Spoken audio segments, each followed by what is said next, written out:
Looking good. It is good to know Jimmy. It's good to know Jimmy. It's good to know all of you guys. Welcome into the Garden Report. Here, This is gonna be one of those classic Garden Reports, John. 2021, dude, 2022 style. we haven't even started, and there's 75,000 comments already. I'm already seeing all them. of them are about Marcus Smart and a little bit of Tatum And just anger.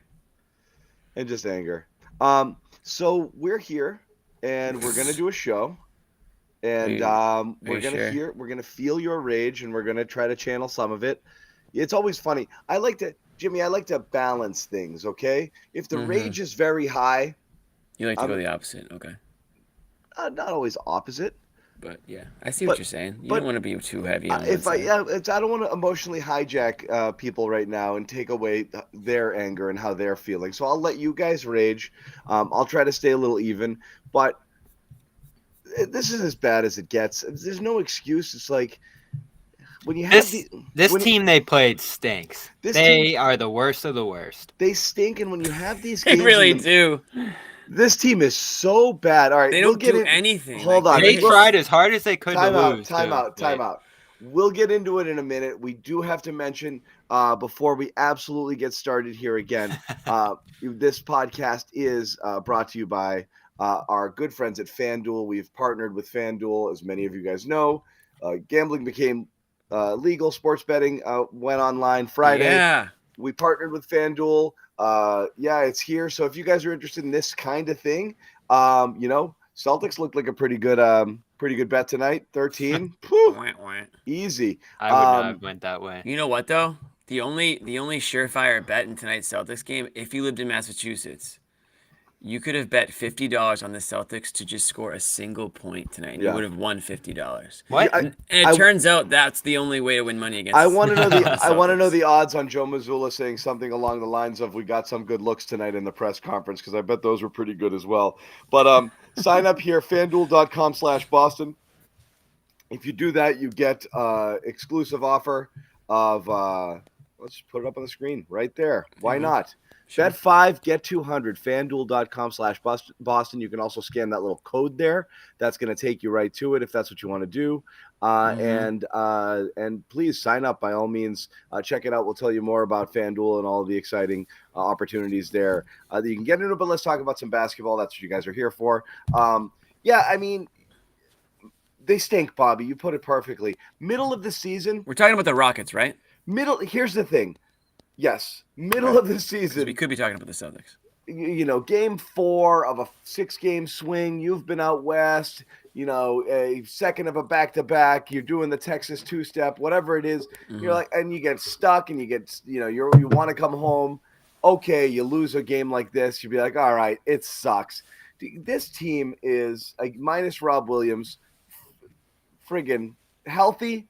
And about to enter the playoffs, 12 games off a good win too, 2 good wins. Off a good win, and I mean they just didn't feel like showing up and playing at all at any point tonight. They never took this game seriously. Everything was crap, just crap performances, crap defense, crap shot selection, crap. Brutal the whole way through. I mean, so how do you reconcile this, guys? Bobby? You worry about their style of play right now. Defense, a non-emphasis for sure at this point in the season. They might have the statistical resume of a great defensive team, but you watch them in a game like this and they didn't play like one. They gave up rim looks throughout this game. In the end, 54 points in the paint for the Rockets, for just going right at them. And then offense, the 3. How many times are we going to have the conversation? 12 of 42 in this one, 28%. This is the 26th game, I believe, out of 42 since that 21-5 start, John, where you shoot below the league average at 36% from 3, and they've only won 9 of those games, 9-17 now over that stretch. They are shooting poorly often, and when they do, they lose at a high rate. And I guess, I mean, Jimmy, your thoughts. On this specific game, well, I'll tell you what. It's a 2 water bottle sort of night tonight. Okay? What do you got? Ketchup and mustard now? Ketchup and mustard, because I'm gonna be ranting tonight. Oh my god, dude! It's like the Krusty Krab. Yeah. hot dog. Is there like a gigantic hot dog in the room? Jesus. Really does look like it, yeah. Super fresh. What's in both those bottles? Because I know everyone loves the water bottle. So go ahead, Jimmy. You just talk. Okay. Don't I'm mind me. I'm a little distracted, to be completely honest. I've never seen something so preposterous before. But I felt like when the Celtics drove the ball and went to the basket, and I know they lost. Third quarter. They lost tonight on a layup that I actually had no problem with the layup attempt. I was actually pleasantly surprised that it wasn't some dumb three-pointer. But I thought they settled for too many shots tonight, stagnant offense. We can talk about the defense. I know that's probably what Bobby's going to focus on because they couldn't get a ton of stops when they needed to against a team that was begging them to get stops.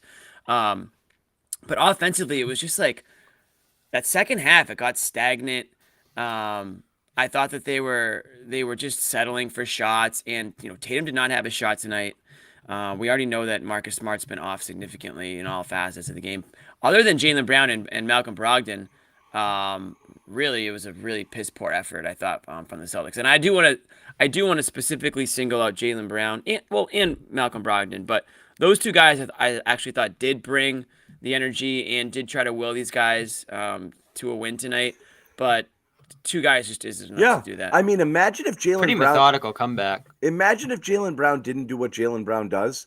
Like, my God, this he would have got blown out. Blowout. Yeah. Jalen Brown was ridiculous and just a one-man show. And I mean, again, he deserved the ball at the end of the game. And Brogdon, as well as you said, Jimmy, sure. Yeah, absolutely played well. It was interesting. Brogdon was closing.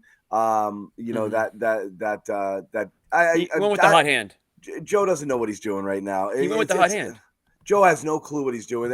I mean, he's still throwing darts blindfolded right now, trying to figure stuff out. Grant hadn't been playing, puts him in for 8 minutes in the first half, never see him again. Muscala just comes out of Cornette comes out of nowhere, dust him off, throw him out there.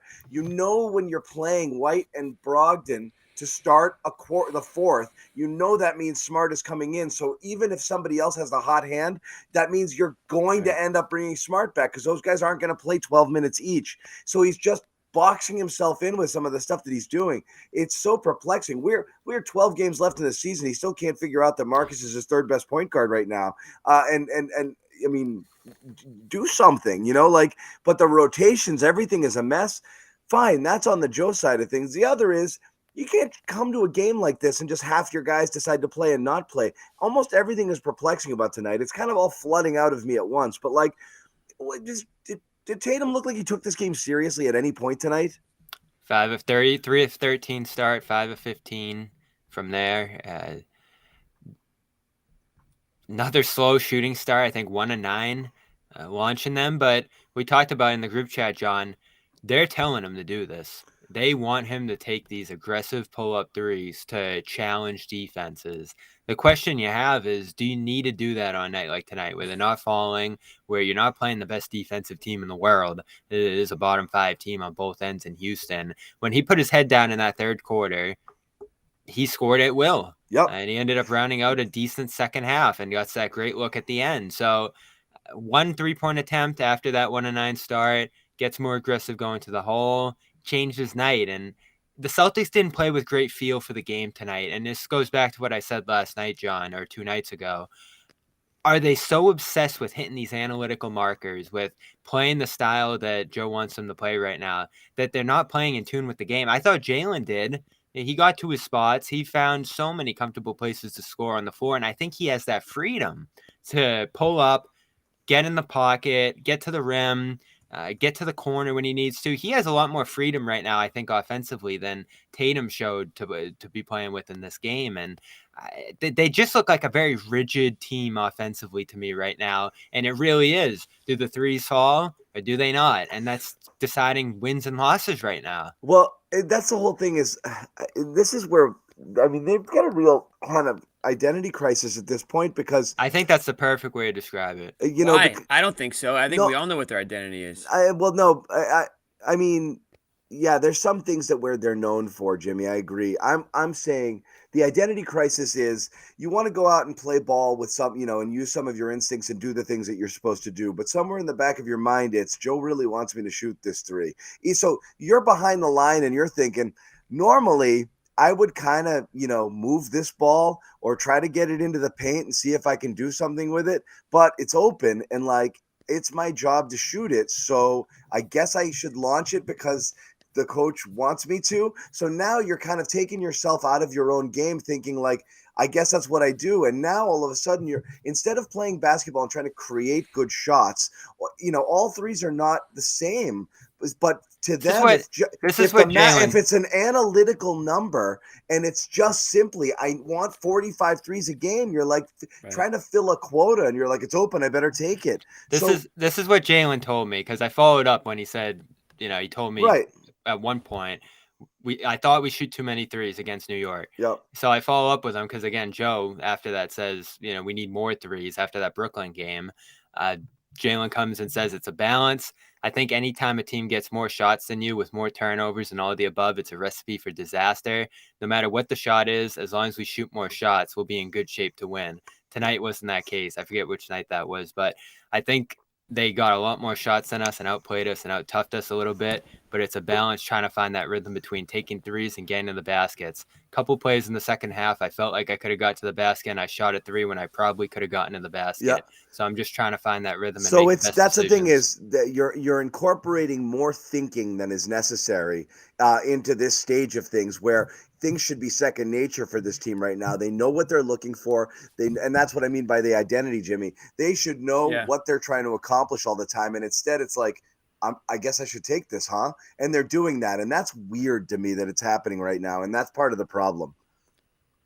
You know what's weird is like Joe Mazzulla he's a former, pretty damn good college basketball player. It's not like he's just like this nerd up in the, ninth floor who's just crunching numbers and saying, you've got to shoot more threes, statistics show. It's like he has a feel for the game, or at least he should. He should know that. And, Bobby, if that's what your concern is, that these guys are way too concerned with just hitting an attempts number, right? Just to maximize your value and all that stuff. I just feel like that's a weird. Well, what it was, Jimmy? I feel like that would be weird for like an ex-college athlete. I think it's a recent trend, though. Whatever happened in that Brooklyn game seemed to send them into a panic a little bit. Like, we got outshot in that game. They figured out a recipe to outshoot us and gain that analytical advantage. We can't let that happen again. So I think that became Joe's emphasis in the weeks after. Is the analytical advantage have anything to do with the win or loss tonight? Or was it effort? Was it not boxing out? Was it was it settling for shots? Like, which part was it? Which part of the analytics saves them tonight? That's kind of what I'm talking about. You can put that in a bucket and say, if you're playing hard, playing smart, playing well, doing all the things you're supposed to do in a basketball game to win, then all things being equal, it's better if your shot profile includes more threes than not. But you can't just say that's what you got to do at the expense of everything else. So, and to be fair to Joe, he's pointed that out too. Like, you got to get the offensive rebounding right. You got to get the turnovers. That's the thing is, if everything's broken, who gives a crap how many threes? Like, I know we're making a big deal about it, but like, it's a strange obsession at this point in the season to like, we need more. Why are we talking about missed layups instead of this? Like, this is dumb. We're good. Like, shoot more threes. Is anything wrong with saying things aren't going well right now? Do everything else first better. And then you will. Then when you have those shots didn't go in nights, it's fine. But they're not doing anything well. They're not defending well. They're not boxing out. They have 19 assists tonight. They're not moving the ball well. There's nothing going on like in these losses when they're playing poorly. It's a total breakdown. It's not just a shrug your shoulders, shots didn't go sort of game.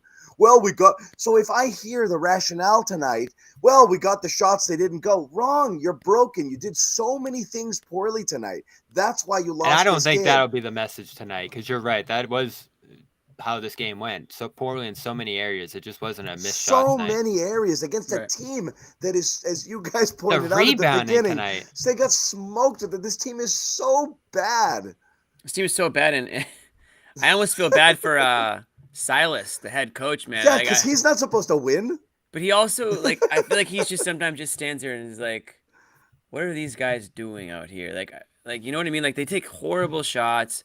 Again, talking about the Rockets. I know we have to specify here, but they play a lot of, hero ball, one-on-one type shot. They take, like, just bad jump shots, low percentage shots, but they were going in tonight, or at least they were going in enough where the Celtics just didn't get the stops they needed and couldn't get, the Celtics would go on these, 8-0 run, 10-2 run and get right there, but then they couldn't get that defensive stop, right? So, in that respect, John, I do think a lot of it did have to do with effort to an extent tonight, because I think the Celtics honestly thought that they were just going to, and we've talked about this before, they think that they can just roll the ball out there and win the game just by giving 75%.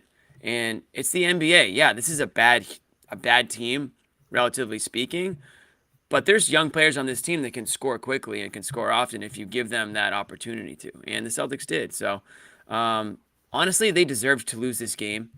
I'm sure there's a lot of fans, and it sounds sick, but I'm sure there were a lot of fans that wanted them to lose this game at the end because they deserved to lose. Yeah, exactly. You learn nothing. That was just an all-out meltdown by the Rockets. They need to lose this. Losing this game, you would hope, would mean more in the long run than eking out a win if Jason Tatum, hits a three-pointer or something like that. Okay. That's not to say I'm rooting against them, but sometimes you have to take a step backwards to sort of take, 2 steps forward. Marcus Smart, who honestly, I know this is going to be a major topic. We'll get into Marcus, in a little bit, but quote from the locker room right now, not overly concerned with Boston's inconsistency, says Marcus. I'd rather it happen now than we get into the playoffs. Last year, it flipped around this time. We started to catch the rhythm, so we started early. Hopefully, we can catch our rhythm late this time. That's not what happened at all last year, Marcus. You caught your rhythm about 25 games ago, and then you were a wagon rolling into the playoffs. January, February, right? So, yeah. So that's silly at this point. It's really late in the game. It's really late. If this is January, like you said to open the show, John, it's a snoozer night, and it's okay. This also didn't just happen. Yeah. Like, this has been a pattern. He doesn't need to be a doomer about it, but it's bordering on obtuse. Like, if you actually believe that, this is the type of stuff that gets fans a little bit in a tizzy. Like, no, Marcus, and also you suck. And that's what people are thinking right now. Right. They're not happy about it. Would be nice. Yeah. That's the whole point. Is that's kind of what you want to hear. And I know we go back and forth about does it matter what they say, does it not? But you want Marcus to say, like, I sucked, or I need to be better, or like, that's kind of all you want to hear. But in a loss, I want everybody to say I could have done more. But that's not what they're doing. They're just kind of. Well, remember Horford too a couple weeks ago, or probably a week or two ago. I think after the New York game, not knowing why they slow down late in games, why they struggle to manage these leads, which was the issue before tonight. Tonight, of course, they trailed. They don't seem to have answers. Now, Joe has his. We can agree with them or disagree with them. The players, I think, are rolling with what he's saying. Maybe they agree, maybe they disagree. I think that's going to be a more interesting thing to hear in the coming weeks is where they stand on where things need to go right now, particularly on the offensive side. Because, John, we're still talking about 40 games now where they're 20th in the league on that end. All of that progress from earlier in the season is effectively gone. You have to completely toss it out. That's the problem. I think in the perception of this team right now, you are looking at the aggregate and where they rank, and because they were so good early. Because they were so good. They were historically good by leaps and bounds in terms of offensive efficiency early, and they're fourth now. And you look at the aggregate and be like, they're still fourth or fifth in offensive rating, but they've been 20 something in the league for 45 games for a way longer period than they were really good. At some point, you got to look at that and say, for 40-something games, this team has been a crap offense. It is not a shrug your shoulders, we got the shots, they didn't fall. It is a crap offense, okay? And so I'm confused why the philosophy is to do something, and to force the issue rather than try to fix it in some sort of different way and stress ball movement. Why would you not be stressing at this point in time, just playing better team ball, moving without the ball, getting good shots? I don't care what kind of shots, as long as they're good looks. Why are we hung up on this? But how much falls on Tatum? Because we're gonna go to Joe. A shit ton. We're gonna go to Joe. Everyone's gonna go to Joe. Doesn't Tatum have the authority on this team to say to Joe or say to the room, "This is what we're doing here," and everyone would fall in line? We say that all the time. No, I don't. I'm not talking about a willingness. No, I don't think he has the Jimmy. authority. I think so. He did it in the third and the fourth. Tatum has one thing that he can do, and that's to lead by example. Not be sleepy. That's sort of what I'm talking about. So you're not going to say anything to Joe. He's got one thing to do, and that's lead by example. And so I guess to that point, Bobby, yeah, if Tatum comes out and sets a tone, or and they're doing it and playing a certain way, and he's sacrificing, and he's swinging the ball, and he's moving without the ball, it becomes infectious, absolutely. But it's not really what's happening. It's okay, Joe wants me to shoot, so I'm going to shoot. Right. They want to shoot, so they're not going to push back on hoisting threes. Yeah. Remember how much we talked about get to the rim with him last year? It was a struggle getting him to go there, and now he does at a high level, And when he did it tonight, he got whatever he wanted. Yeah, we'll talk more about this. Honestly, I think this is the biggest issue facing the team right now. What Joe wants them to do versus what they're capable of doing, and how much it's affecting their game. We'll talk about that a little bit more in just a second. But hey, if you haven't heard, have you heard? Listen up, Massachusetts. Wait is finally over. FanDuel, America's #1 sportsbook, is live. Customers in Mass can get in the action. $200 in bonus bets guaranteed. Place your first $5 wager. Sign up at FanDuel.com/Boston. Bet on all your favorite sports, money line, point spreads, whatever have you, quarter by quarter. I think the Rockets led after every quarter. I was told by our producer that would have made you a pretty penny tonight if that's something you wanted to get in on. But check it out again. $200 bonus bets, win or lose. FanDuel.com/Boston is where you need to go.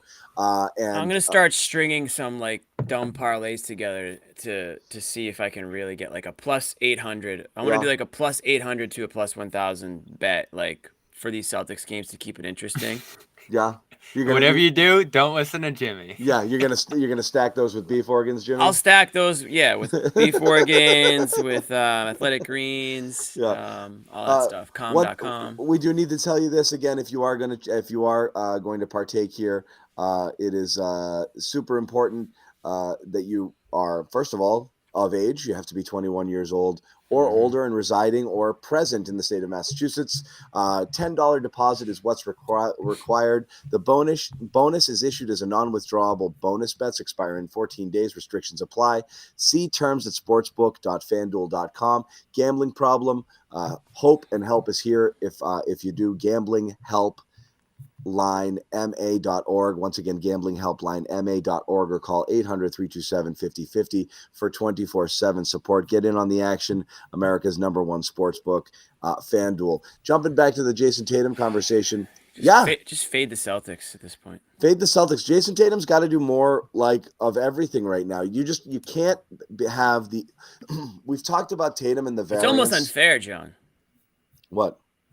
He's going to do more of everything. I mean, the guy's been in the MVP discussion for most of the year. I know he's not really in it anymore, but I think at this point it's Tatum, it's been Brown, and it's been pretty inconsistent. By the way, what? We do have Joe talking now. To my point earlier, he said the free throws, the rebounding, the turnovers, the second chances, it's concerning. So he's looking at threes, but he's also looking at fouling, rebounding, and the other fourth factor there, the turnovers, which have been really bad in recent weeks too. I don't know how many they had tonight. I don't know. It shouldn't be this loose, erratic late in the year. It 13 is. Turnovers tonight. The Tatum problem is always because of who he is and like the quiet stuff. Not being super demonstrative except when he's upset or complaining. And you want to see a fire. Remember the New York loss? Gets ejected and he's joking about it. Yeah, it's just I think that's what kind of always irks people with Tatum is like, but you really do remember we always whatever the equivalent of throwing chairs that everybody wanted Brad to do, that's kind of what you want to see out of Tatum in these moments. You want to see a take control sort of situation. For sure. And then it doesn't happen. And then it's just, he might not be capable of having it happen. But I think that is a thing for people when they're watching this guy. When it goes bad, and they're like, "Come on, man! If you're not going to do it with your play, do something. Like pull us out of this." Jalen did everything. Jalen did everything you expect or want Tatum to do as your alpha. When they needed it, he pressed the issue. When they needed to get to the bucket, he got to the bucket. I bet you if you gave him truth serum, he'd say after the game, I shot more threes than I wanted to shoot tonight too, because I felt like I could have gotten anything I wanted going to the basket.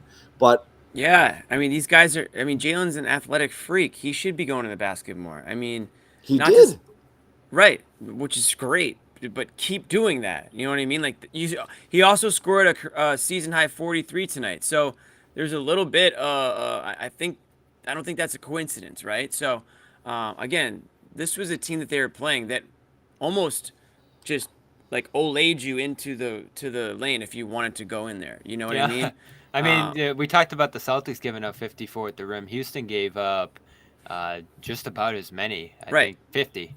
And the Celtics could have gotten more is the point. I mean, all the 3-pointers they took that they bricked. I mean, if a third of those were drives to the basket, and half of those go in, and maybe a couple other ones they go to the line. Like, I mean, you win this game. So again, I know that Mazzulla likes shots at the rim too. It's not to say he only wants 3-pointers. He wants only 3-pointers and I guess only shots at the rim. So, I'm sure that he was, wanting to see some of those shots at the rim too. But point being, this team to me has just become too much of a stagnant jump shooting team in situations where they need to be more aggressive. And I don't know if that's something from Joe or if that's them just not being able to kick it into that extra gear. They didn't have that extra gear tonight. And like I said, this is kind of aside from Jalen Brown. I just, there wasn't enough from the other guys. And we haven't even mentioned Grant, but this is another game that he didn't have any say in. I thought he came in and did some good things too early on. Right. Joe obviously didn't. Yeah. He gets that weak side block. He can't get a shot off anymore, Bobby. Well, listen, who else are you going to? I'm just saying, Joe wants you to shoot threes, and you come out there and you can't get a friggin' shot off in the game. Like, sure, he made a block and got a rebound or two, but he didn't do anything. I want to stick on Jalen real quick because I know this is an issue that people are talking about. True or false? Jalen should have gotten the ball in the last possession of the game. True. Probably true. Okay, why though? True. I thought he had the hot hand, obviously, but yeah. Well, that's what I was going to say. I thought he had the hot hand. I thought he had the right attitude, mentality tonight. Now, all that to say, I was actually fine with Tatum's uncontested layup. Yeah, I mean, I wouldn't say it was uncontested. He had to kind of go through a couple guys, but he had an opportunity to score through him. So I'm fine with the shot that was taken. But it's a good play. I think it should have been probably maybe drawn up for Jalen Brown. I just think that that's probably a situation where again, you're not doing the last shot thing in this game. The Rockets fell down the stairs to give up an 9-0 run. I'm more saying is it an issue in terms of the Jalen Jason dynamic? Is it an issue like Jalen Brown wondering to himself, like, why am I not getting the ball? No, I think Jalen's actually in a perfect spot right now. The way they have him playing is exactly what you're looking for from him. But that's not the question, Bobby. Question is, if I'm Jalen Brown right now, am I wondering why Joe didn't give me the ball? Yeah, why didn't the play get drawn up for him? It was an inbound to Derek White, and that's a fair deliberate. Question. It was a deliberate play to Tatum. It's a fair question. We won't know until yes, Brown, but because the correct answer is no. Tatum got a friggin' layup. How much better a shot you're gonna get than that? But I'm more meaning from Jalen's point of view. I'm wondering what he's thinking. Right. Well, we know he has questions about the approach offensively after that New York game. It's a good question. I don't think that's what you come away from this game thinking about, though. They got to figure out what they're doing offensively and how to find some balance on that end. And it's interesting. We typically have questions about Brown and him getting lost and him not getting involved enough, or he's struggling in this game, or he's turning it over. When was the last time we had a Brown turnover conversation? Feels like months. He's shooting incredible. He's playing great with this mask on. He scored 43 with ease here. This is actually, if we were going to list out like all the good things right now about the Celtics, and there are a handful, They figured it out for Brown. I mean, he's just going to give you big scoring each game. And he's in the perfect positions night in and night out to do so. So he's taken a ton of shots too since he's come back. I love the way he's playing. He's in the pocket. He's at the rim. A ton of shots. He had that 110 shot game, but I think it's like 25, 26, 27 in 5 or 6 games since he's come back from the mask there. So he is friggin' letting it fly right now. And I'm not saying that that's a bad thing, but let me look at it here. Post All-Star break, 24, 21. What are these points? Shot attempts, 15, 27, 25, 26. 10, 18, 25. So I love it because he's so efficient. He's going to hit it. What is it, 16 for 25 tonight? He's letting it rip. Incredible. I mean, he's not shooting the three well. He's 27% for the month of March, which is dragging down his overall field percentage, which is still 48.8%, considering how poorly he's shooting from three. So what are we learned here, boys and girls? Take it to the basket. Let Jalen give Jalen the ball, stop telling him to shoot threes, and let him just go to the basket, because right now it's working. In that mid-range. It's like overthinking anything is gonna hurt you in the end. I mean, if you just play basketball, play to your strength, obviously play connected. But if you're not thinking about, oh, I need to take a high percentage shot, or I need to only shoot from this area, let the game come to you. You know what I mean? I mean, whatever happened to that? Or you're at the rim and you're firing it out. I think we've seen them do that in recent weeks. Fire out of a point position at the rim. Rob does that often. I think White does it a little bit too often. Yeah. Yeah, no doubt. So I mean, it feels like overall, confidence in this team's pretty friggin' low right now. We do want to talk a little bit about Rob. We're going to talk a little bit about Grant, but you lose a coach tonight too. Yeah, well, I'm not going to get into that yet, but we'll talk about it. But the man of the hour, I definitely think, and we haven't spent a lot of time on him, is Marcus Smart, at least tonight. But we're trending. Man of the hour. But I mean, man of our hour. That's for sure. We're trending. We've been trending in this direction for a while since Marcus came back. He's been really ineffective, and now he's starting to border on a detriment on the court. Like, it's not just. I think we've all arrived at it's probably, if you're not going to play the hot hand, default to more White and Brogdon late. Stop defaulting to Smart to close games. Tweak those minutes so they're all pretty close to equal. And tonight it happened, even though, again, he got in foul trouble and that kind of changes. Yeah, you had a weird night at guard with fouling, yeah. And so White had 4, Smart had 4, so it got a little weird there. So you don't get a true sense of what Joe would do if they weren't battling fouls. But I really think we've all arrived at the conclusion that I think they should be closer to the same 28 minutes a pop, for each of them, somewhere around there. And you should be closing with, more often than not, Brogdon and White, and not always a Smart combo. I'll ask it. Is he playing favorites? So it's not just the playing favorites. Like right now, we knew what Marcus was playing not as well as the other two. I think we all agree on it. Now he's just not playing well, period. So you got to start talking about like potential change in starting lineup, potential change in closing, potential change in like really altering minutes and putting Marcus in the low 20s and giving those guys, if this trend continues, you can't just keep defaulting to him if he's playing like this. That's what I mean. Well, that's what I mean. So like what's the reason other than he's comfortable or he's more familiar with them or they have a type of a friendship or whatever it is from being, in the organization together for more time than, like, say, a guy like Brogdon who just got traded here, or a guy like White who was traded halfway through the year last year. Like, why is that, like, his safety net, or I'm talking about Missoula, the safe, choice for him seems especially to be just to Marcus Smart. He did the opposite with Grant, right? So exactly. If you're going to do it to one guy, you should do it to another. We know there's a difference. We know there's a personality at play here. So all this, I think we know why they're handling this the way they are right now. I found it strange that they also took a foul with him with the comeback in progress in that last minute there. They had just almost gotten that turnover for the breakout go ahead. I think they were just inbound after, so they had a foul, and they fouled with him. And was that to get Brogdon and White, because unless he did that on his own. No. It was circumstance. Yeah, you brought this up earlier. Bobby, the ball went there. He was there.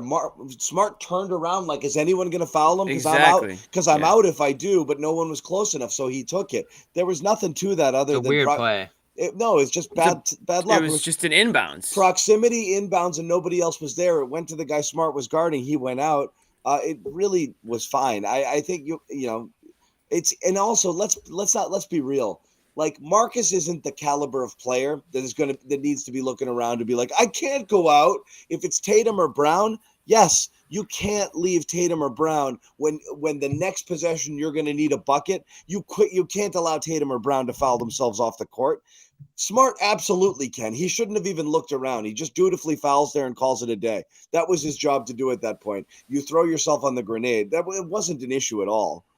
Yeah, I mean, you could have put him elsewhere.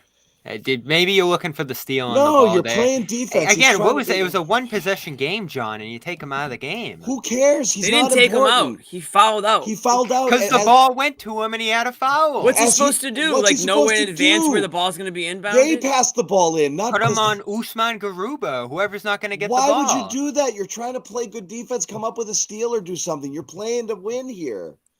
You're not playing the last thing you're worried about there is playing to keep Marcus Smart in the game. It's the 150th consideration. He's not the type of guy that needs to stay in the game. You're playing to see if you can get the ball there. You foul, and then you get the ball back on offense. Why do you even need him in the game? You don't even need Smart in there at that point. That's my point. You're looking, I think, to have White and Brogdon on the floor there some way or another. You're not. Let's look at the foul trouble situation, like to, John. I think ideally you do, but I don't think there was some grand scheme to get Marcus Smart to foul out in this game. So that they maybe not. But if you really want to avoid it, I think you could have in that spot. The other point side of that is that they've had games where he's been in foul trouble, and I think they've wanted to keep him off the floor for extended stretches. Now they still go back to him in crunch time. I think the Portland game was an example of that. I think there were other games like that recently where they do make those decisions, and foul trouble almost becomes that crutch that Joe leans on to make those decisions. There's no reason they shouldn't be able to make the substitutions and the feel in that spot when he's not in foul trouble. If he's not playing right, if he's not doing the things they want him to do, if he's taking bad shots, which Mazzulla is admitted, I think you can look at some of the shots he's taken and say those are the bad shots Joe's talking about. You go to those two guys because Brogdon and White, it's not just that Smart's struggling. Brogdon and White are playing exceptional. So as you're starting to round out your playoff rotations right now, you might want to start to prepare for a situation where Smart comes in with the second unit. And it wouldn't be the worst thing in the world. And it's a problem if Smart doesn't accept it, Jimmy, right? Because everybody's sacrificed here this year. Brogdon hasn't started a game. White has played 20 minutes some games. Some nights we're like, where was White?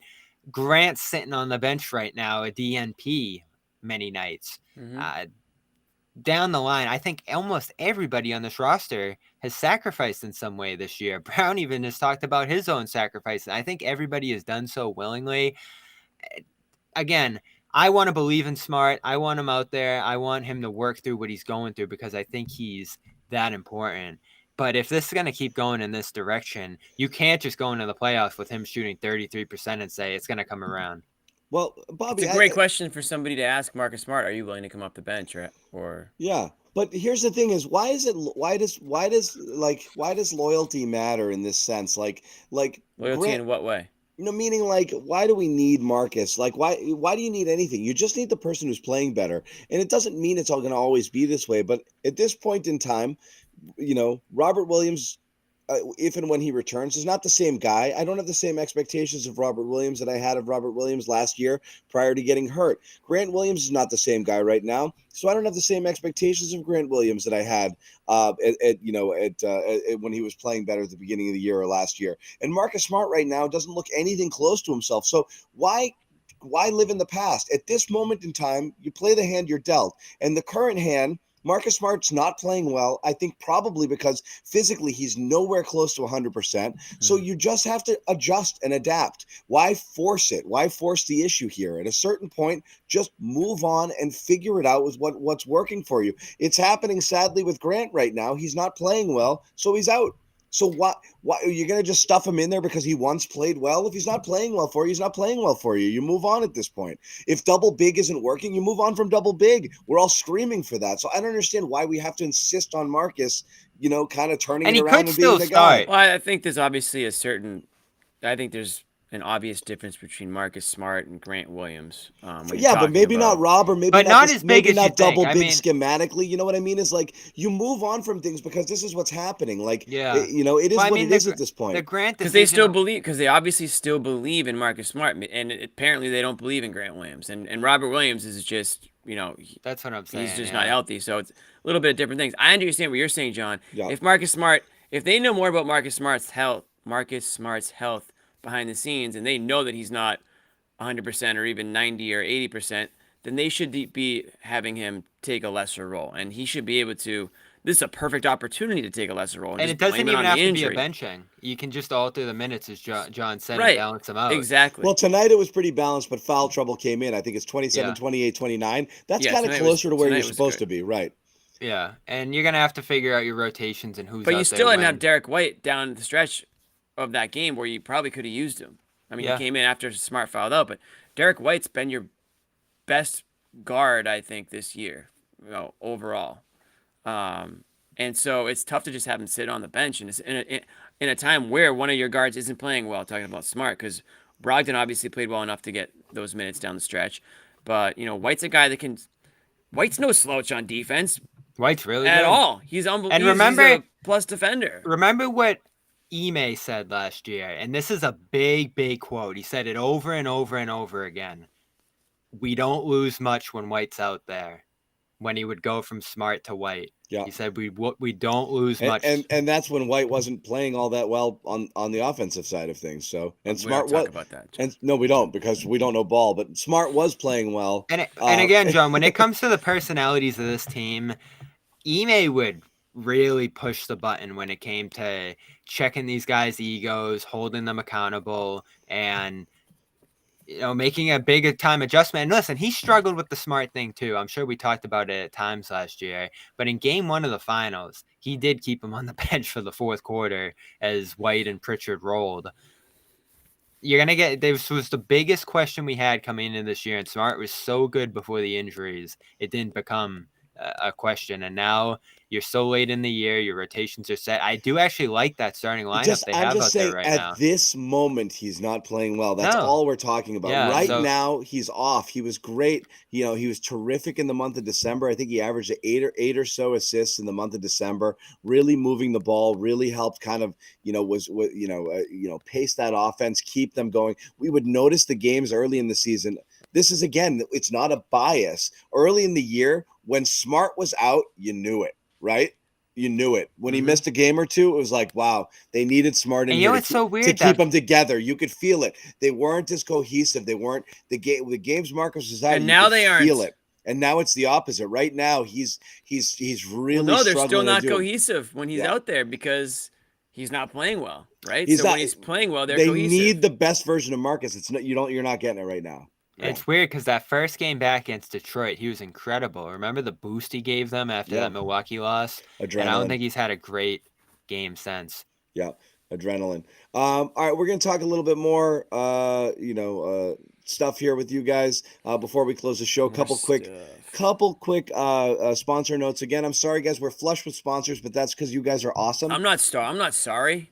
We're firing the sponsors. No, that's because you guys are awesome, and you bring us the views and you support the sponsors. We do appreciate that. For those of you out there looking to kind of not have to deal with any sort of hassle when it comes to preparing meals, and you're busy and you're on the go, check out HelloFresh, America's #1 meal kit. Farm fresh ingredients, ready-made recipes, pre-portioned ingredients delivered right to your door. Skip the grocery lines. Oh my God, the grocery lines. Dude. Skip the high prices at the restaurants right now. I was complaining about this last time. I went and got two large sandwiches subs at a sub shop the other day. It was $34. Like, what'd you get? It doesn't matter. Italian. You got an Italian. I'm going to give you my sandwich philosophy after this read. Okay. I'll tell you. This should be good. No, there's a right way to do things.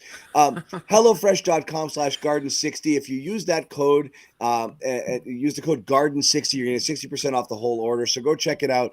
It really is worthwhile, particularly if you want to kind of get on a health kick right now.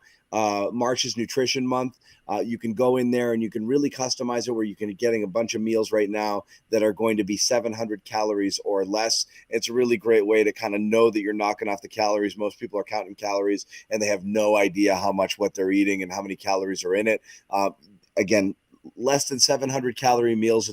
If that's the last thing you're going to eat in a day, you know that you are taking care of things and you're going to be able to kind of shed some of those pounds if that's what you're looking to do. So check that out. Also, check out HelloFresh. Check it out. Athletic Greens, AG1, athleticgreens.com/garden, free 1-year supply, vitamin D5, free travel packs. You check this out. Great supplement. Take it in the morning, 75 vitamins, minerals. Put it in a cup of water. You're done. Your focus, clarity, gut health, immune system, all sorts of different things. What, Bobby? What is it, Jimmy? Adaptogens. It's in there. Probiotics.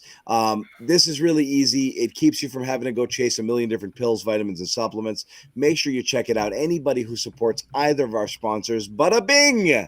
Boom. Report. It's pretty. Now that's a phenomenal T-shirt. That's a phenomenal T-shirt. You will get that. Submit your receipt here. Phenomenal T-shirts. I hope if you didn't get a phenomenal T-shirt, you finally got yours, Jimmy. I finally got mine, and I'll be honest, a few years from now, that's going to be up on eBay going for a lot of money. My sandwich philosophy, Jimmy. Imagine if I sign it. It's going to be like get something that you can't like easily make or something. No, always. You're never going to, if you order a turkey sandwich, you're a moron. Like, don't go to a sub shop and order a turkey sandwich. That's ridiculous.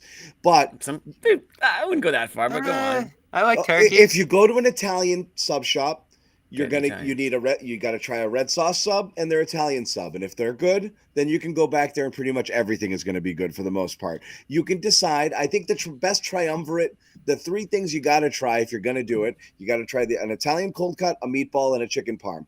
You got to try all of those. Yeah. And I don't know if I need a meatball. Because a good meatball sub, it hits the spot and it's hard to get. It's too much though. You basically just took a meal and you just put it in a sub roll. Like chicken parm, you could just eat that. Meatballs, you could just eat those. You just gotta throw that bread in there. Yeah, you just gotta sandwich it.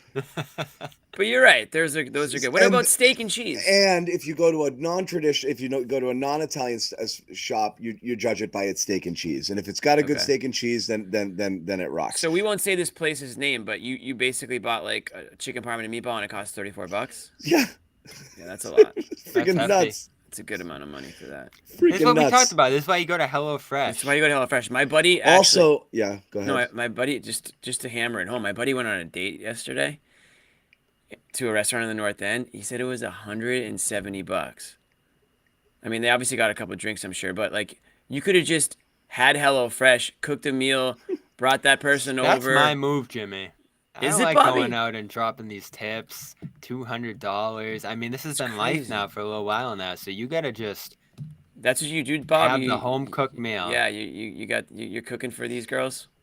Yeah, and it's a big hit. I bet it is. Yeah. What's your specialty? Anything HelloFresh is offering, but I go with the fish. Okay, good answer. Salmon. They got the bass, which is solid. I'd never really had that before. And then they got some other good stuff there too. Okay. Fish. My girls, we had fish tonight. My girls eat fish. Girls eat fish. Yeah, that was good. So anyway, back to the team here. Right, this is the Celtics podcast. 12. Well, I'd much rather talk about food. That was a Jimmy Jones segment. Sandwiches. I'd much rather talk about sandwiches. Also, back to the sandwiches. What are your thoughts on egg salad sandwiches? I mean, I actually like egg salad, but you should never order it, and it's probably just not worth eating, period. But I like it. All right, because I love egg salad. It's delicious, but it's just a cholesterol Chicken bath. salad. Also good. Yeah. With cranberries. A good chicken salad is like... With cranberries. Sure. But don't mess around, sub shops. Don't be stupid. Okay, these subs need a soft roll. Don't be dumb and try to get a crusty like baguette style. Baguettes are great, but just to be eaten separately. Don't do panini. And don't do panini. Don't do pressed, and don't do ciabatta or something silly. Just a fresh baked, soft sub roll. Italian with ciabatta is not bad, dude. I'm going to tell you one other thing you can't do. Okay, here's the biggest. Can I ask a question real quick? We were talking about Italian. What? Take me through your Italian sub. Like, what do you put on it? The classic one. Okay, you go oil and vinegar then, or do you go mayo? Some people go mayo. So I don't, and I like mayo, but I don't do it there. I'll do oil and vinegar. Yeah. I think as long as you have hots and pickles, you don't. Nothing else matters. But if you want to do any of the other stuff, that's fine. I hate pickles, but anyways, what was your last thing? So there's 3 ways to do a steak and cheese, and this is how you know of a good place. Okay. Hold on. Number 1. The worst way to make a steak and cheese is to grill the steak dry, and then put the cheese on top of it and toast the roll. That's terrible. That's serial killer type stuff. Serial killer. If somebody made you that, run as fast as you can, because you're about to get your head chopped off. No, so you have to so you obviously have to do that on the grill, but you can also do that. It's the same thing with the with the chicken parms and the meatball parms. You either put it back on directly and let the heat of the sub melt it, but it doesn't always melt all the way through, or you toast it down, Jimmy? You toast it and you crunch the bread, or option number 3, you put the whole thing on a plate and heat the plate and then scoop it into the bread. That's the best way to do it. What do you mean you put the whole thing on after from the grill? There's a pan? There's a sub shop in the North End, Monica's. That's how they do it. If you go order a chicken, if you order if they're Mercado, their shop there. If you Monica's Italian, you would get the Italian there. But if you order like a chicken parm sub there, they put the chicken and the cheese on a plate, put that in an oven, melt it there, and then they take it and they put it in a soft roll. They don't toast the roll or do anything stupid there. Don't touch the roll. Brilliant. Yeah, don't do anything stupid. But Monica's is the GOAT, I would say. Yeah. Across the street, Dino's, their subs are like this big, I would say, and their steak and cheese is pretty good, and their chicken parm's kind of. This isn't bad. I like this. This is pretty good. You know what's funny is this is my favorite comment if I can find it. Olive Garden, unlimited breadsticks on this show.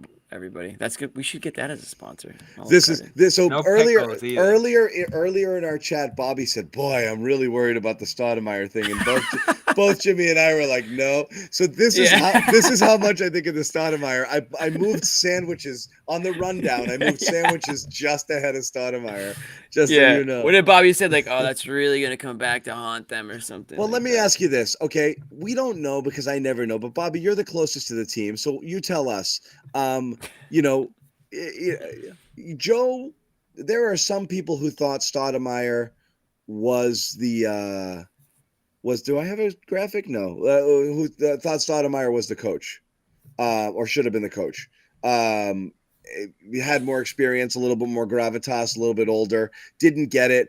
Thought it was kind of odd. For some reason, the people in the room liked Joe better. They liked his basketball sense. I'm not sure exactly how it went down, but Stoudamire had to just kind of swallow this pill and be like, I'm behind this dude, and he's done a dutiful job here. But he runs for it now, takes the best job, realizes there's no future for him here, where this was probably his next best shot to get a head coaching gig. Takes a Georgia Tech job. Are they going to suffer for this? How important was he? He was next in line after all the guys have already lost, and it's a culmination because you've lost Ime. You've lost Will Hardy, who's a big deal.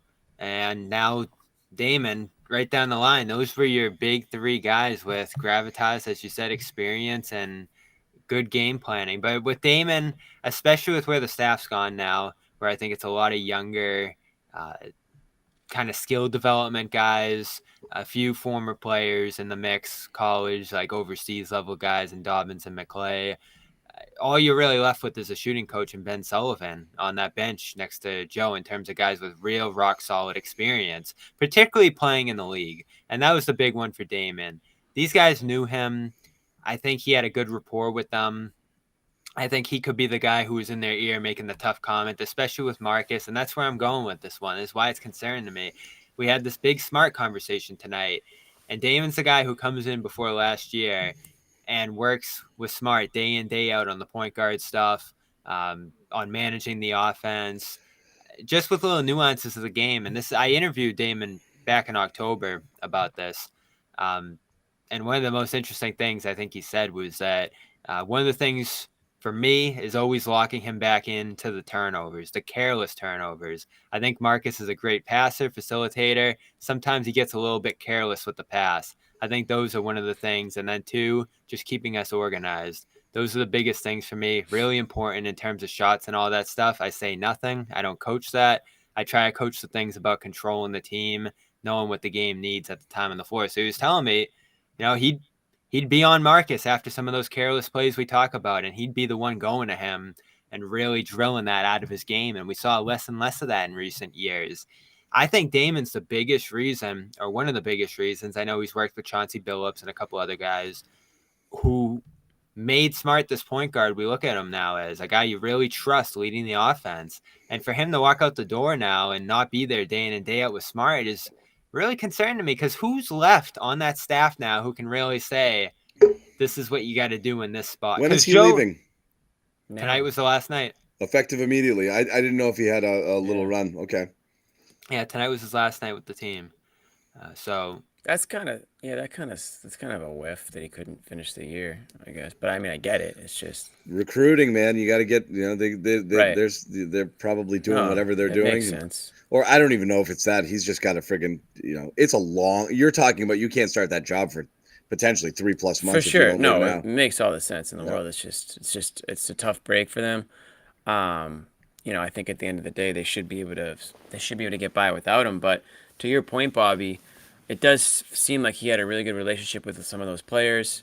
Certainly the guards, Marcus Smart specifically. So I guess we'll find out how much of an effect. And it's the last major remnant of that Ime era. The short Ime era. Can it be an era? It was 1 year ago, era. And it lasted a year. It lasted 6 months. Well, it was certainly impactful. And again, what are we talking about in terms of differences from last year? Rob's the big one. What'd you say? Differences from last year versus this year. Rob's the big one, but a lot of it's the makeup of this coaching staff. It's changed substantially, and it might change some more into the offseason. Now, I was worried at that point, but I know you guys don't think this matters. When it happens at the scale that it's happened here, though, and you don't know what Joe's going to be able to fill it in with, that's where you get a little bit concerned here. Because they built a perfect staff. They really did, and it had an impact. And now, I'm not saying it means nothing. I mean, they're going to have to. I mean, I don't know how much day-to-day Stoudamire had to do with, game planning, all this stuff. So, I mean, they have to find somebody or somebody gets to, fill that role in some capacity. I think it'll be Sullivan. Yeah, so I'm sure Missoula's.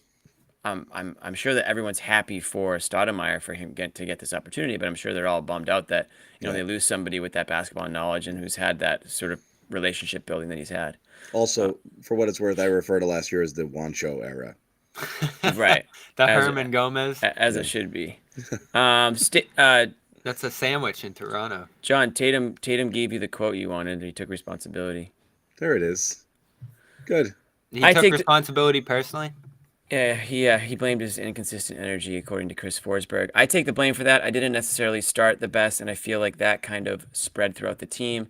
And so I have to be better starting the game just from an energy level. So yeah, you do. I was looking at his stats too in first quarters. Fucking sleepwalking, man. I think he's like 44%. Is he shy? One of my kids is shy. It takes a little while to warm up into a group setting, and it takes them a little while in the games to get going. And then once they kind of get their rhythm, they're like, go good, and they're like nothing was wrong. Tatum just like, what is he? Is he shy? Why can't he get it going early? What's going on? What do they need to do to get him going? 44% field goal, 32% from 3 in these first quarters. I don't know. I don't get it. Let me ask you guys this question, and we'll close on it. Right now, at this point in time, the Celtics are the blank best team in basketball.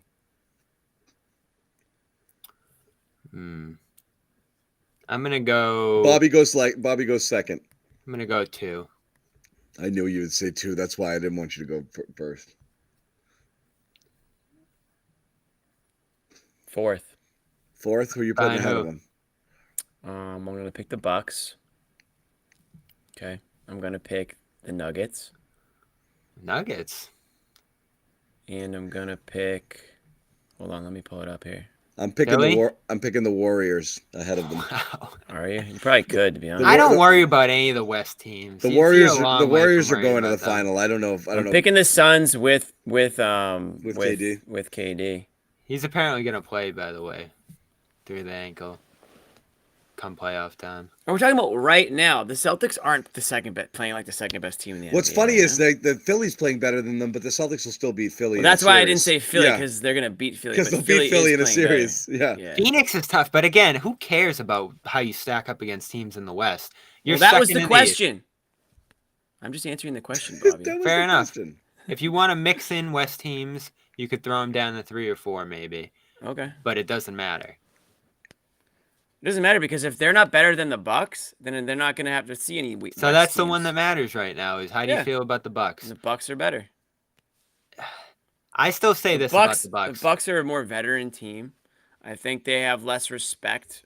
I think they feel like more disrespected, and they got motivation from last year for sure. Yeah. They play sound fundamental basketball, and they're big. They have size advantage over the Celtics team. Here's what's really becoming concerning for the Celtics too in that seeding race, by the way, because where are they now after this loss tonight? Are they 3 games back at this point? Because the Bucks just win every game at this point. They're still 2. If you're the 2 seed, you're going to be in that Philly-Boston second round, which I know you feel good about winning, but it's going to be the free throw parade. It's going to be tight games. It's going to be a rock fight. And Milwaukee's going to be playing who? Cleveland, Brooklyn, New York. Yeah. A little more manageable for them on that side. And first round, you might end up with a Miami, Toronto, some of those teams that I think could push a series just a little bit longer than you want a first round series to go. So this seeding does matter among all the other things we talk about down the stretch of this season. I think one's a real advantage, not just because you'll get Game 7 at home against Milwaukee like last year, but you don't want remember. I don't know if you saw that Philly Milwaukee game, Jimmy, last weekend. Philly Milwaukee. I didn't see it. It ended that Milwaukee win streak, the long one. I think it was like 16 games. And they're just ripping each other's limbs off. It's Giannis and Embiid smashing into each other on every play. You want that going on while you're playing the Knicks or Cavs or something. Right. And waiting for one of those two to escape that series. I mean, Embiid's playing like an MVP. I mean, he's going to make a late charge for the And MVP if you don't case. have Grant, like that's impactful in that series to me. Well, they do have Grant, but they choose to But- ignore him. But if you don't have the Grant from last year, if you're struggling to play him and he's really not performing, that's going to make a Philly series harder. And it's definitely going to make a Milwaukee series harder. So that's why I still think that's a big deal. I'm getting worried, guys. I really am. Like, I am this close to saying this just isn't going to be the year for them. Ooh, how close? We couldn't see. Like, this close. Wow.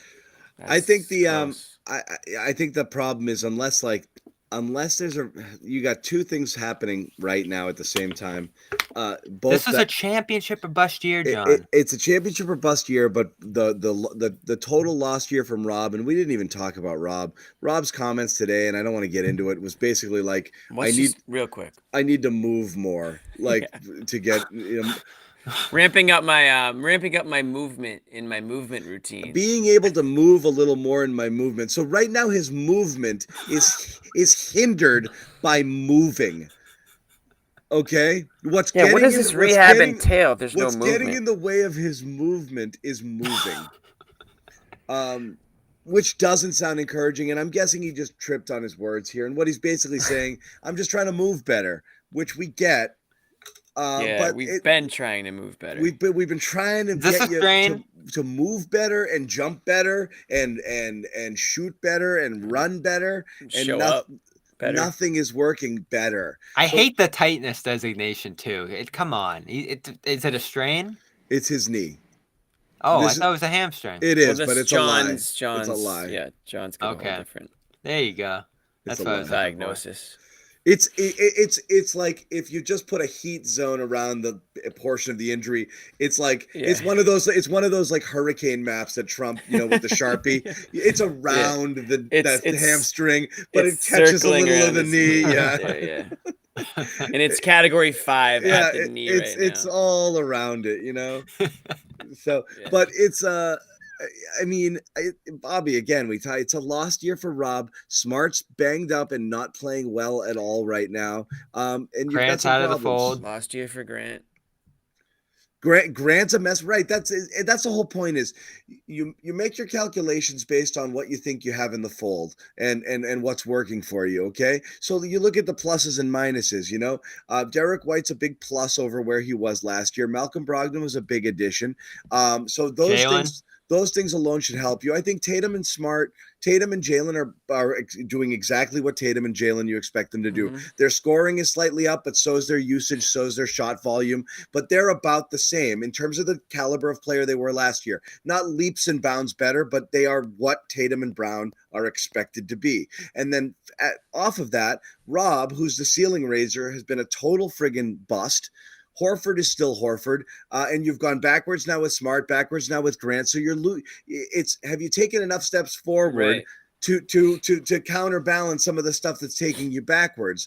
Not if you're a slam, dude. When everything was clicking, it was a slam dunk, punch your ticket to the finals team. Now it's a slug it out. Can they flip a switch and get back? Now it's a slug it out and see what happens. No, but this isn't a flip the switch team. It's not a flip the switch. I think there's some elements to that though, John. Because if Tatum's flying around and screening and rolling and doing all the things we saw him do at his best this year, no, but you don't think he could do that? Instead, he's apologizing for being sleepy. He won't. Guy, Bobby, this is we have to at some point accept that, like, this is a team that 3 times during the finals said they didn't come out with energy. That's a problem. It's always been a problem. So it's not, as Jimmy said, it's not a talent thing. It's not a switch flipping team that just decides, here we go, balls to the wall every single game. It's a team that constantly has big games and big situations and it's like, yeah, we didn't really come out of the gate with what the intensity we needed. And it's just perplexing. Conference finals, NBA finals, to be still having those conversations is nuts to me. So I don't think they're flipping a switch. They might get healthy and then kind of lock in what they're supposed to be doing from a rotation standpoint heading into the playoffs. And that's the best you can hope for. They don't even know that yet, though. But they have no clue. That's another disappointing thing out of tonight, because early, I noticed Tatum's energy right away, and that was a big problem early in this one. But you go into that second unit, and you see Griffin, Hauser, and Brogdon again. You're like, all right, they found something. They're going to roll with it. Let's see how this goes. And then all of a sudden, Grant's back out. And then it's Cornette in the third, and you never see Griffin again. Remember all that talk about Griffin after the last game? Like he was about to fly in and replace Grant. It was going to be a lock. Nobody said that, Bobby. There was a lot of Griffin hype coming out of last game. No, Bobby, nobody said that. There was a lot of Griffin hype coming out of last game. No, there wasn't. I think he can contribute, but no one's saying he's going to swoop in. It was an acknowledgement of him having played well that game. I don't think anybody is pointing to Blake Griffin as a savior or somebody who's going to clearly supplant Grant. This is what I'm talking about with Grant. It's more of a referendum on how poorly Grant is playing, that Blake Griffin right now looks like he's more useful, which is sad. It's not because we're saying awesome things about Blake. It's more a knock on Grant and the way he's playing right now. Yeah, Bobby, you know what I want? Got a lot of stuff to do over these last 14 games or whatever it is. You know what I want, Bob? And it won't be until, I guess, the Celtics come back, but I want a Gallinari update. That's what I want. Haircut. That's the update. I saw the haircut. He's got a good haircut. I want an update on his movement. I want to know if he's moving at the same level. I want to know what he orders in an Italian sandwich shop. Yeah, that's true. I'll say this. I don't with mortadella. I don't think you're going to see Gallinari this year. Boo! That's not what. You know what? I don't want your update anymore. I'm gonna ask Josue. Yeah, here's your Gallinari update. Mike Muscala. Okay, that's Did your Gallinari. Did he play tonight? He didn't, and that's why they lost. Whew. That's another thing we gotta talk about is the deadline at some point. No, we really don't. Is there another one? No, what they did at the deadline, or what they didn't do. Is that what you're getting at? Yeah, I like the Pearl thing. I always did. I thought I had a nice new element to the team. I think you're a boom or bust year. You bought low on a Muscala, and you got what you paid for. It looks like so far. Again, I would say sure, that's fine if you hadn't already made so many trades to improve this team. You made a trade last year using a first, and then you made a trade at the beginning of this year using a first. We'll do it again. But you only make so many of those. How many teams have traded 3 firsts in the last 3 years? All right, John. So when they lose in the playoffs, in 3 trades. When they lose in the playoffs, I don't want to hear you upset. I want to hear you say, well, they still get those picks in a couple of years, and that's going to add to their depth into the future. And they don't matter. When it's this year and it's a championship or bust year, you have to get a bona fide guy. It's not a one win. This isn't the last year of like their window though, Bobby. I mean, you can't just sell out for this year. It depends how you're looking at it. Like, are you going to bring back Grant? Are you going to keep this core in place if they lose this year? There's a lot of different questions when you're looking at the outlook of this team, because you could have kept Pearl potentially, and that's where it got tricky because he was a free agent and he probably won a big role, which he got in Toronto, which is where this gets most complicated. But you could have kept him around with a sizable offer after this year, potentially. Now, is he the guy? I don't know. I look at him in Toronto. He's playing great, but he misses every free throw he takes, and there's some concerns on defense. I get it. But you were buying into this double big thing. You were looking for Rob insurance, and Rob goes down, and now they're back to small ball, and they really don't have Grant in there to supplant the front court depth. Horford, who I think has been sensational, really got hit hard in the lane tonight, didn't he? Mm-hmm. But like, he's not. They were going at him. Yeah, I mean you're not expecting that for him. What I find strange on these Horford games is him only attempting 3 shots and 2 from 3. Isn't a byproduct of Horford. It's them not finding him. Yeah. Like, it's so odd. Like, he's there. Like, why are there games where you hit him and he takes 6, 7 threes, and there are others he has 3 shots total? But I mean, that's who he is right now. Anyway, we're going to spiral out of control if we get into this pretty bad loss, and we all know it. We thank you guys for hanging out with us and talking. What's our next stop, guys? Bobby? Wednesday against the Minnesota. Bobby tweeted hours before the game, this could be a 6-0 road trip for the Celtics. No, that was a text. That was another. I'm sorry, that's what I meant. An internal text. So that didn't happen. You can edit text now, so you can go back and editato como. Yeah. Yeah, we'll have to. Minnesota, Portland, Utah, Kings. How many wins are they getting out of those? 2. Let's tell you one more time about our guys over at FanDuel. Check that out if you haven't already. Can't wait for the Danny. Pop over there, FanDuel.com/Boston. If you want to sign up, our exclusive wagering partners, CLNS Media Network, and here at the Garden Report, as we said, bet 5, get 200 in bonus bets guaranteed. You can scan that little code situation right there if you want to get in on it. FanDuel.com/Boston. Please check it out. Guys, where are we right now? Where are we here? Where are we? Oh. I think the meter is pointing to where we are. Yeah. Oh, this was the original panic meter. I love that. Oh, there you go. I wish it was moving. Cut me and Josue out of there. Yeah. Look how happy you are, though, in that sec. Look at the other one. That's how you are when it's panic time. They took a picture of me where I've got my glow rings around my neck from whatever my daughters were doing that night. No, this is you watching like a Celtics meltdown in the 4th quarter. That's what you look like. Oh, I don't believe I'm gonna put on lipstick. I'm so upset. I am so upset. Where's my lipstick? Look at me. We're still number 2. Yeah, Bobby. Bobby in this picture, over there. Like what like video game did they pull that picture of you out of? Where you're like the hero.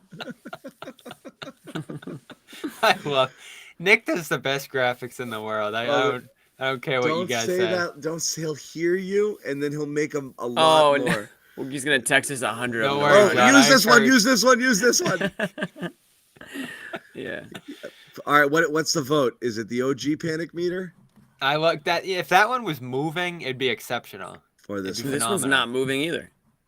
Yeah, no, Bobby, but the other one actually moves. I'll send it to you guys in the text, but it moves. It doesn't move. Once again, new, old. I like the old. I'm obviously gonna pick old because I'm on it. That's Wait, fair. yeah, they don't have the other two on the other one. No, they don't. Yeah, so that's an obvious One thing we're choice. going to tell you that we didn't announce is we'll probably roll it out ahead of Wednesday's game is the latest Garden Report bracket of Garden Report isms, things we say on the show, things that we roll out on the show. We did this last year. The winner far and away, runaway winner was Phenomenal. The rules this year, Phenomenal doesn't get to be part of the bracket. Phenomenal is out. Did someone else's thing win this year? Because we're gonna talk about what's in the field at all here? Or are we gonna leave? No, we'll roll it out. We'll put it out on Twitter, and then we'll do some polls. You guys can vote on Twitter, and we'll also put up a poll in the show. We'll tabulate all of them. We'll get to the Sweet 16 at the end of this weekend, and then we'll keep whittling it down from there. So I don't even know college. I have I have no idea.